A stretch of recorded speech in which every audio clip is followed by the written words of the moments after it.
Where are Americans moving? That's a very important question to ask and understand if you're a home buyer or a real estate investor here in 2021. Because the movement of Americans around the country and the migration from city to city and state to state has a massive impact on housing markets across the country. And understanding this at a data-driven level has never been more important, because here we are in the bubble-driven times of 2021 where home prices are at an all-time high and they're going to come crashing down. So if you are going to make an investment in real estate and you want to decide on where and when to buy, well, you need deep data like I'm going to show you in today's video. The first thing I'm going to do is I'm going to show you where Americans are moving based on migration data from the US Census.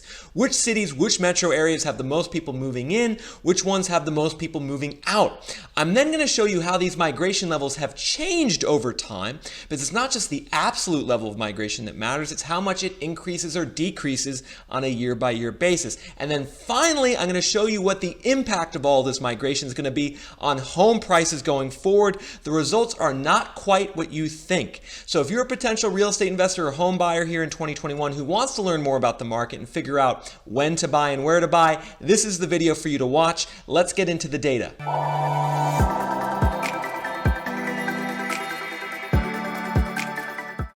And so we're going to start things off like we always do on a map. And on this map, we're looking at over 300 different metro areas across the country, and we're evaluating them on the basis of their net migration over the last 5 years from 2016 to 2020, which is the most recent year we have this data available. And the thing I really want you to pay attention to is the color coding.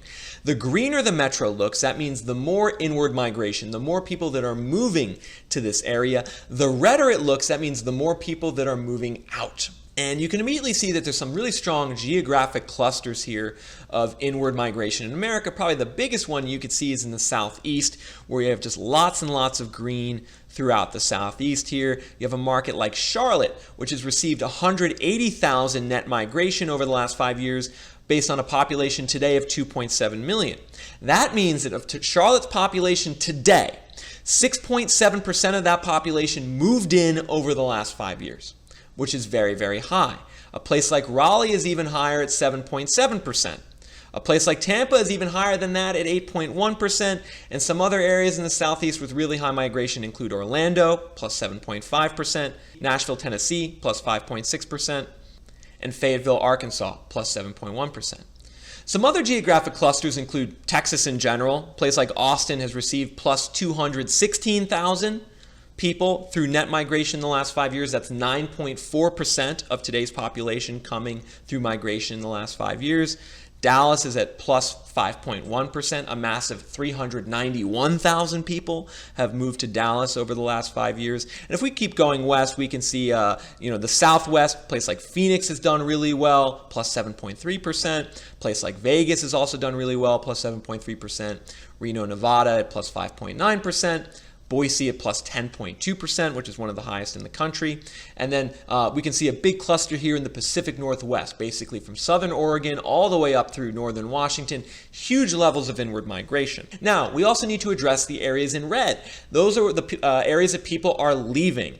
And you can see there's really two main clusters of red here in America. The first is in the Northeast and Midwest, ranging from markets like New York to Chicago, to Peoria, Illinois. This is really where a lot of people are leaving in America, kind of the Rust Belt, as they call it, areas that used to be heavy in manufacturing, whose economies have declined. Well, a lot of people are leaving those areas. And then the other area with a lot of red is actually California. We can see going from San Diego up through Los Angeles, which is at minus 3.3% migration. Los Angeles has lost 438,000 people over the last 5 years due to negative migration, all the way up to San Jose, which is also minus 3.1%.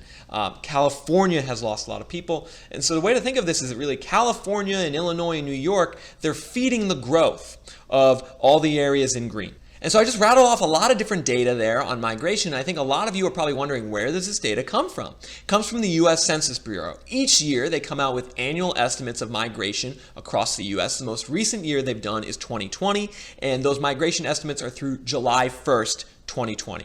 Each year is always through July 1st of that year. And these estimates are formulated by evaluating two main sources. The first is looking at IRS tax filings. in changes in where people report their taxes. If you move from one state to the other, it's very likely that your tax filing is going to move from a certain county and state to another. Well, that change is tracked by the U.S. Census Bureau. The other source they use is changes in Medicare enrollment, which helps estimate where seniors are moving.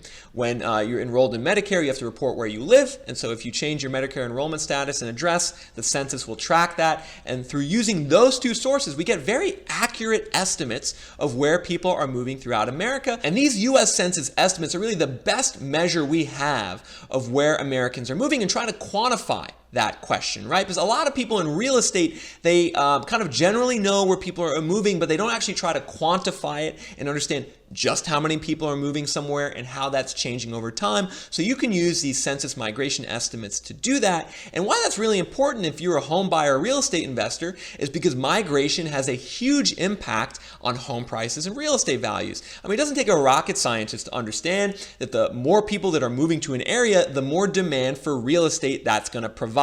If someone moves from, say, Chicago to a place like Tampa, they're going to need a place to live, whether it be an apartment or a home, and thus the demand for real estate is going to go up and the prices are going up. So generally speaking, you'd prefer to invest, if you care about appreciation, you'd prefer to invest in areas that are high migration. And sure enough, when we compare the migration estimates over the last 5 years to home price growth over the last 5 years, there's a very strong relationship between the two. And you can see what I'm talking about on this graph, which is comparing migration percentage on the x-axis, which again is the data that we were just looking at, the net migration into metro areas over the previous 5 years divided by the current day population, to home price growth over the last 5 years, data that comes from Zillow, which measures the change in the typical value of a home.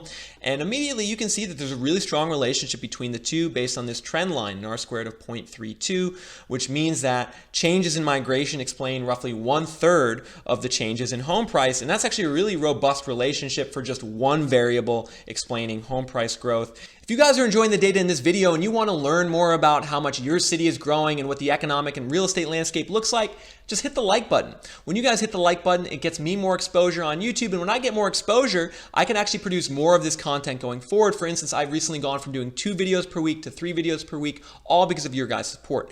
Additionally, make sure to leave a comment on the video. I want to hear what you're seeing in your city from a real estate perspective. What are home prices doing? What are rents doing? When you guys comment, it makes these videos better. All right, guys, let's get back to it. And so what this means is that, yes, these high migration areas, whether they be Boise, Idaho, or Austin, Texas, or Tampa, Florida, or St. George, Utah, or Phoenix, Arizona, these high migration areas have done the best in terms of home price growth. And these areas on the other end of the spectrum here on the bottom left, low migration, in fact, heavily negative migration, it tends to equate to low home price appreciation. And so that's the intuitive result, but it's good to see that the data, the hard data, is supporting it. So the one unfortunate thing about the data I just showed you is it's really purely backward looking. It's looking at what migration was over the last 5 years and establishing the relationship between what home price growth has been. But what I suspect you care about if you're a real estate investor or a home buyer right now is not just what growth has been, but what's going to be into the future. Because when you're buying today in the crazy bubble-driven market of 2021, you're paying a price that likely already reflects all the things that have occurred in the past. And so it's useful to actually try to understand how much migration levels will change into the future. Because understanding this gives you the key to how home price growth in the future is going to behave. And the one very durable thing actually about migration in America is that it's really been distilled down to 2 key variables. These 2 things really explain the majority of where and why people are moving. The first of which is weather. Generally speaking, people seem to prefer warmer weather, and now that areas throughout the Sun Belt, such as Tampa and Nashville and Austin and Phoenix, have developed strong economies, people who no longer need to be in a dense old legacy city like DC or Philly or New York or Chicago are saying, hey, let me move to the warmer area because I can still get a good job down there. And maybe I actually even work remote, so I don't need to be near my job anymore. So weather, that's actually been a big explanatory factor of not just migration over the last 5 years, but over the last several decades, and that warmer areas have done better. So if your city or metro is warmer, you have a big leg up in terms of attracting future migration. Now, the other thing is affordability. People like affordability, particularly those leaving places like San Francisco, Los Angeles, and New York, where they pay $3,000, $3,500 for rent. The typical price of a home is over $1 million. People don't really like that. They want to go to an area that's more affordable, and thus a lot of the migration you're seeing from a place like LA to Austin or New York to Tampa is driven by affordability reasons. So not only do people get to have warmer weather and nicer weather, in many cases they can actually pay less for the place they live. And it's really the combination of weather and affordability which has driven migration in America significantly in the past and likely will in the future. And you can get a sense of what I'm talking about, of the stability of these migration variables, by looking at this graph where we're comparing, once again, migration percentage from 2016 to 2020, but this time we're comparing it actually to the migration percentage from 03 to 07. 2003 to 2007 compared to 2016 to 2020. And what do you see is that there's a very strong relationship between the two, meaning that the metros that were high migration back from 2003 to 2007 are the same metros that are high migration from 2016 to 2020. And you can see this dotted line with an R-squared of 0.71 shows that basically they're largely identical. Places like Tampa and Austin and Boise and Raleigh and Phoenix and Orlando, they were high migration 20 years ago and they're high migration today. Similarly, places like Los Angeles, New York, San Jose, and Chicago were low migration. They were losing people from 03 to 07, and they're also losing people from 2016 to 2020. So actually the migration levels in America are pretty consistent and pretty durable, and it's not as if we're any type of in a new paradigm, so to speak. Like for instance, Austin, we can see its migration percentage from 03 to 07 was plus 10%. Well, from 2016 to 2020, it was plus 9.4%. Very similar. We can actually see in a place like Phoenix, migration percentage was 11.7% from 03 to 07 compared to 7.3% today, meaning that Phoenix actually was growing a lot more due to migration from 03 to 07. Markets like Raleigh, Vegas, and Charlotte and Orlando are actually very similar as well, where the migration percentages were higher 03 to 07 than they are today. Now, this is a very interesting finding because it suggests that there's actually no real rocket science to understanding migration levels in America. That warm places that are affordable just get people.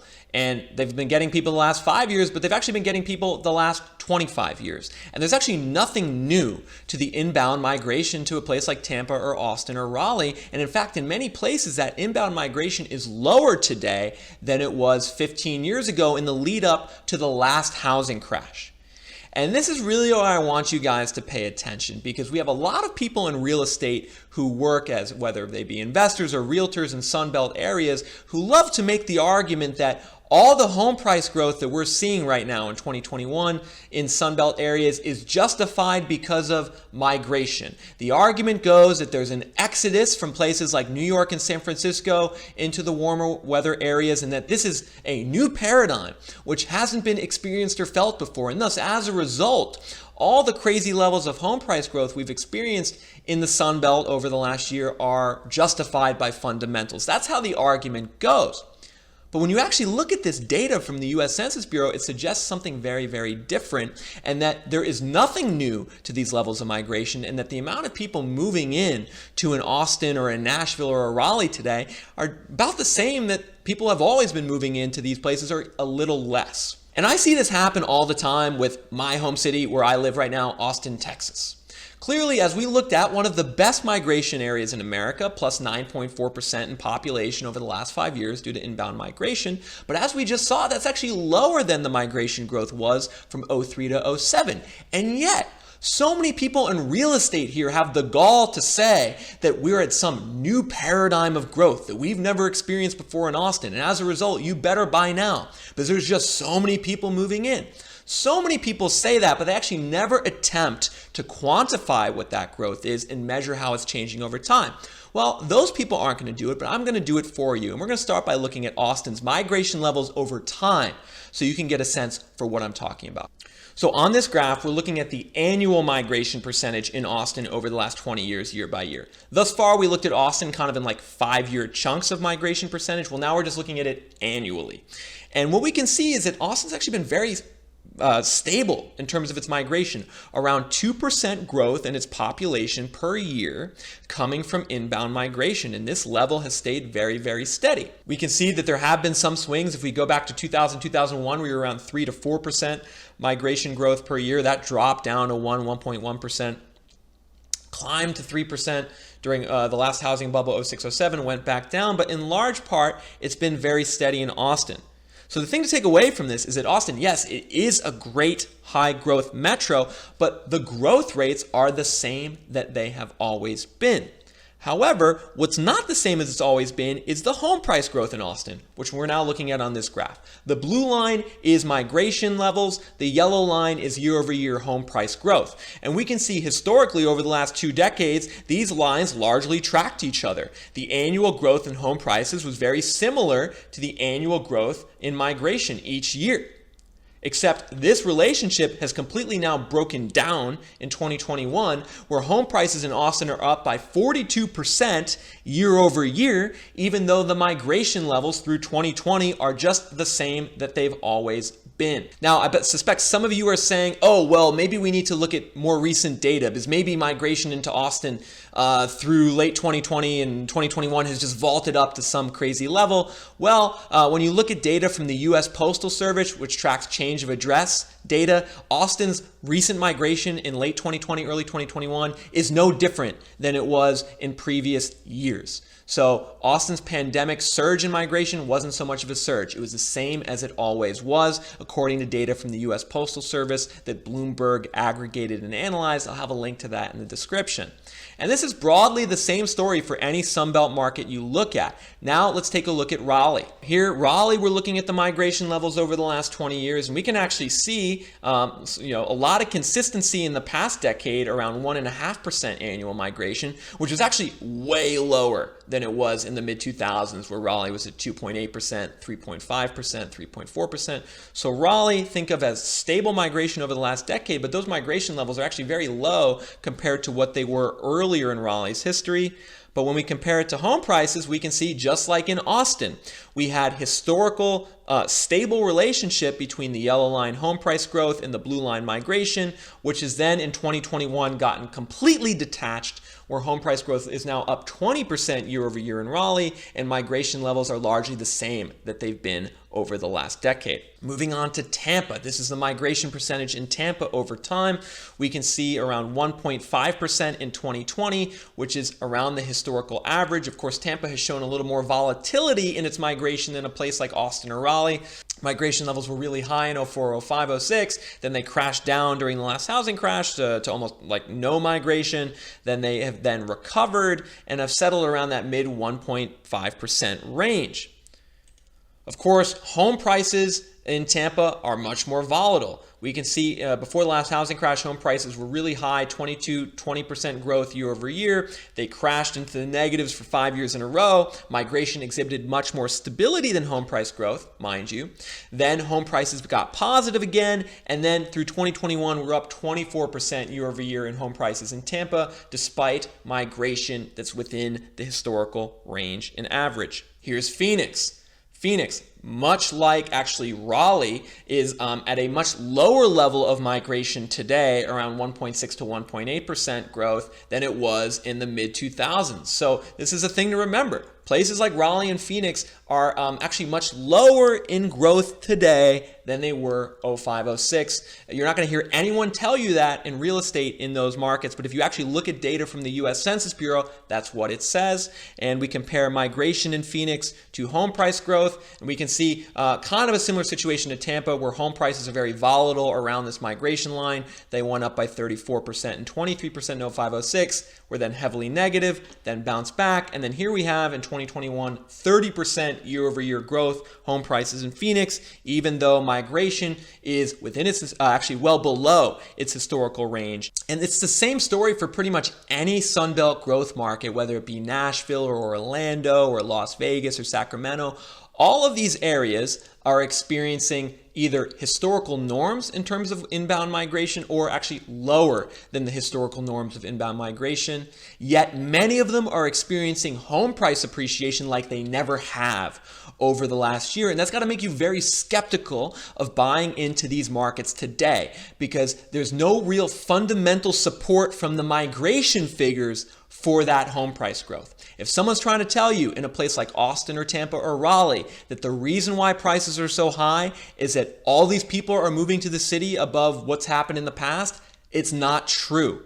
Data from the US Census Bureau, which again uses IRS tax filings and Medicare enrollment to proxy its migration estimates, that data says that there is no big surge in migration in any of these areas. And so for a practical use case and application for this data, what does this mean for you as a home buyer, real estate investor? What I think it means is that you need to be very cautious buying into a really hot Sunbelt market where prices have gone up a lot and where a lot of people locally are saying, oh, these price increases are justified because of all the people moving here. You got to be very skeptical when they say that, because I can almost guarantee you none of them are looking at the hard data when it comes to migration. Because if they did look at the hard data, they would know, actually, no, that's not an excuse or an argument.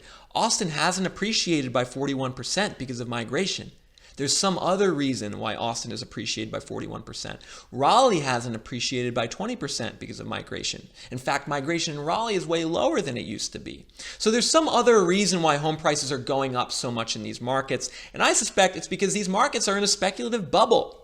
A lot of the locals, especially realtors and investors, try to use migration as an excuse to stoke this bubble further and to get you to be a sucker to buy in at a high price. So hopefully you guys enjoyed this video. Maybe it wasn't quite what you thought it would be when you clicked on it. The conclusions I presented towards the end, I think, were kind of counter to what a lot of people would expect. I myself, I'm not very bullish on high migration markets. I think they have a lot of risk. And while over the long term, they do very well, I think right now in the short term, there's a lot of downside to high migration. Because the more people you have moving in, moving out, the more speculation you have in these markets. And that's why I think home prices in places like Austin and Raleigh and Tampa and Phoenix have detached from what the fundamentals such as migration suggest, is that there's a lot of speculation going on, there's a bubble, and that bubble is going to come crashing down very, very soon. Additionally, if you guys are enjoying these videos, I want to make sure you're a subscriber. Roughly only 20% of my views come from subscribers. I really want to get that number up. So if you enjoyed this content and you want to see more of it going forward, know that I come out with 3 of these data-driven videos per week, and I'd love to have you on board as a consistent watcher. Additionally, if you want to support this channel financially, think about becoming a member and joining. The cost is $5 a month. There's a link in the description. You can also hit the join button down below. If you become a member, you help me out financially, but you also get some cool perks. There's an exclusive members-only community board here on YouTube where I actually post graphs and data I don't post anywhere else. In fact, I teased a lot of the graphs in this video on the community board before the video was posted. So if you want to get like an insight into what the future videos are going to be before they're posted, think about becoming a member. All right, everyone, until next time, this is Nick from Reventure Consulting signing off.